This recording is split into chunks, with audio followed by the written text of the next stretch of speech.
Transistores, condensadores, LEDs e resistências são todos utilizados nesta simples decoração festiva de placa de circuito para ligar e desligar automaticamente as luzes neste padrão. Vou te mostrar como funciona e como pode construir o seu próprio circuito neste vídeo e pode até baixar o design da minha placa de circuito para construir você mesmo. Os links estão na descrição do vídeo. Este circuito é baseado em algo chamado multivibrador ou flip-flop estável. Um circuito de flip-flop simplesmente liga e desliga os LEDs de forma alternada. Podemos mudar a rapidez com que isso acontece alterando os componentes. Vamos precisar de alguns transistores, que atuam como interruptores eletrônicos. Essencialmente, eles impedem a passagem de corrente através deles até que uma pequena quantidade de energia seja aplicada ao pino base. Pode-se ver aqui que o circuito LED está ligado através de um transistor, mas não se liga. Só quando aplicamos uma tensão e corrente ao pino de base é que o transistor permite que a corrente flua através do circuito principal e liga o LED. O transistor precisa de cerca de 0,7 volts no pino de base para se ligar. Também precisamos de alguns condensadores, que basicamente carregam e armazenam elétrons quando uma bateria é conectada, mas depois liberam os elétrons para alimentar o circuito quando a bateria é removida. É possível ver aqui que, quando removo a fonte de alimentação, o LED se desliga imediatamente. Mas quando ligo um condensador ao circuito, o condensador alimenta o LED quando a fonte de alimentação é removida.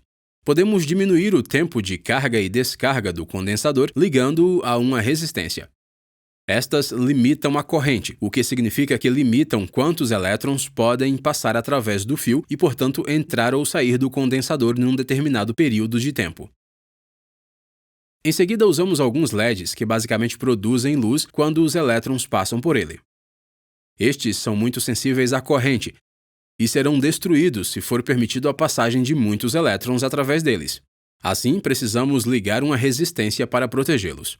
A resistência também pode controlar o brilho que tem.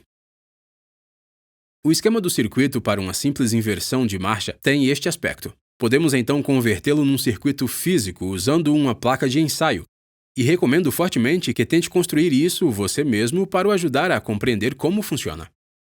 Quando ligamos uma fonte de alimentação, vemos o circuito começar a piscar os LEDs. Então, o que acontece aqui? Quando ligamos a fonte de alimentação, a corrente vai fluir através da resistência 3 e para o pino de base do transistor 1. Isso vai ligar o transistor e assim uma corrente pode então fluir através da resistência 1 e do LED. Desta forma, os elétrons são puxados para o condensador 1 através da resistência 2 e acumulam-se no lado direito. Quando a tensão do condensador 1 atingir 0,7 volts, isso abrirá o pino base do transistor 2 e irá ligá-lo. Isso permite que a corrente flua através da resistência 4 e do LED 2, o que faz com que os elétrons sejam puxados para dentro do condensador 2 através da resistência 3. Isso faz com que o transistor 1 se desligue. Quando a tensão através do condensador 2 atinge 0,7 volts, liga o transistor 1. E o transistor 2 se desliga. Isso se repete então constantemente, fazendo com que os LEDs se liguem e desliguem de forma alternada. Na nossa decoração temos 3 conjuntos diferentes de LEDs. Por isso vamos modificar este circuito para incluir outra fila.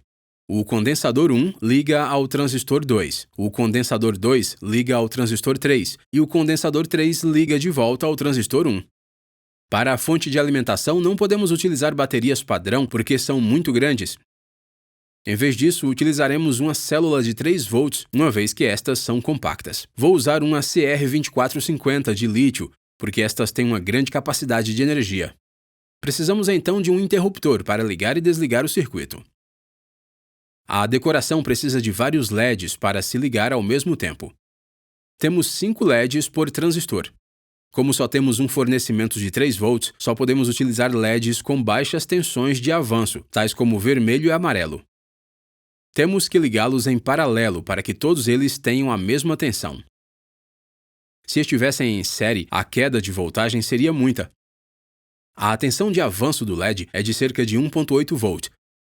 E temos uma fonte de 3 volt, pelo que precisamos de uma resistência. Podemos colocar uma resistência antes de cada LED ou podemos usar uma única resistência para limitar a corrente total. Este é apenas um circuito simples, então usaremos uma resistência compartilhada. Como a tensão para um LED varia, a corrente e a luminosidade também mudam. Não queremos que os LEDs brilhem muito, uma vez que isso não vai parecer muito bom. Por isso, vamos apontar para cerca de 10 mA por LED.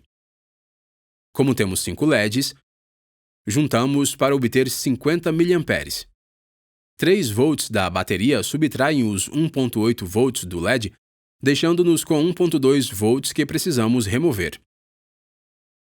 Assim, 1,2 volts dividido pela corrente total de 0,05 amps equivale a 24 ohms. Isso significa que a resistência de que precisamos é de 24 ohms. Bem, não tenho nenhuma resistência de 24 ohms, por isso vou usar uma resistência de 22 ohms, que funcionará bem para esta aplicação. O LED amarelo exigirá uma resistência ligeiramente superior, mas a resistência de 22 ohms funciona bem para este projeto. Agora para o transistor. Temos dois tipos, o NPN e o PNP. Para esta aplicação, vamos exigir um transistor NPN. A maioria dos transistores pequenos padrão funcionará bem para este circuito, mas vou utilizar o BC547, uma vez que isso se adequa muito bem às nossas tensões e correntes. A propósito, no nosso vídeo anterior, abordamos em detalhes como funcionam os transistores. Os links estão abaixo. Agora o condensador e a resistência vão determinar a rapidez com que os LEDs vão piscar. Poderíamos calcular isso para obter uma resposta aproximada, mas em vez disso vamos ligar os componentes e ver o que acontece. Assim, se utilizarmos uma resistência de 10 kΩ e um condensador de 100 microfarad, vemos que o circuito funciona bem. Se mudar isso para um condensador de 1000 microfarad, o circuito é muito lento. Se o mudar para um condensador de 10 microfarad, vemos que é muito rápido. Portanto, quanto maior for o condensador, mais lento será o piscar. A resistência também altera o tempo de carga. Se utilizar um condensador de 100 microfarad e uma resistência de 10 kΩ, ela pisca bem rápido. Se utilizarmos uma resistência de 47 kΩ, vemos que é muito lenta. Se utilizarmos uma resistência de 1 kΩ, ela pisca muito rapidamente. Portanto, quanto maior for a resistência, mais lenta é a sua intermitência. Vou usar uma resistência de 22 kΩ e um condensador de 100 microfarad, porque acho que funciona bem e parece muito bem. E também o condensador é fisicamente bem pequeno. Então, testei o meu design numa placa de ensaio e podemos ver que está funcionando bem. Agora vamos desenhar o PCB. Para projetar a PCB, vamos utilizar o Altium Designer, que gentilmente patrocinou este vídeo. Todos os nossos espectadores podem obter um teste gratuito do software e deixarei um link na descrição do vídeo abaixo para isso, por isso confira.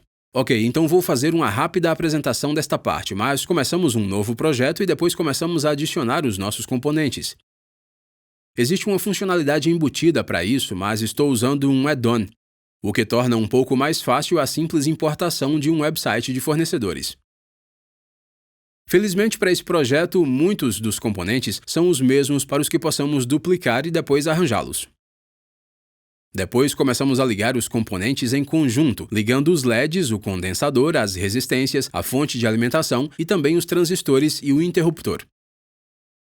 Portanto, o seu esquema deve ser algo parecido com isso. Depois também vai querer configurar as anotações. Depois importe os componentes para o PCB e defina a forma da placa. Deixarei um ficheiro em forma de estrela na descrição do vídeo para que possa também baixar.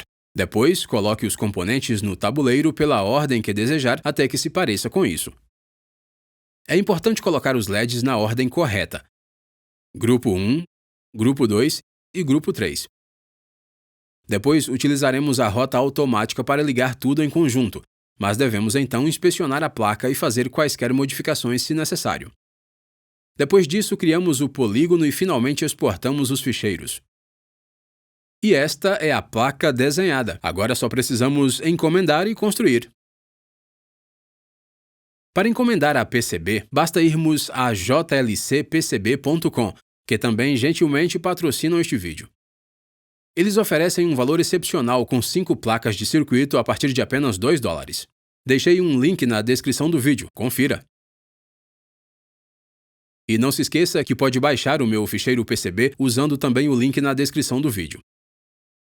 Depois carregamos os nossos ficheiros Gerber e verificamos a pré-visualização. Parece bom.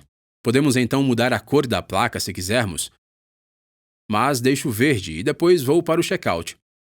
Coloco o meu endereço de envio, escolho uma opção de frete e depois pago. Alguns dias depois, a minha placa de circuito chega ao correio e realmente está muito bonita. Por isso, estamos prontos para construir o circuito.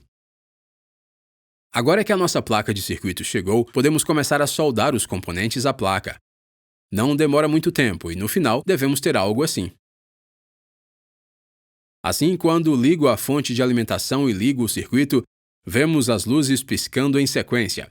Podemos então exibir a nossa placa de circuito decorativa e admirar o nosso trabalho.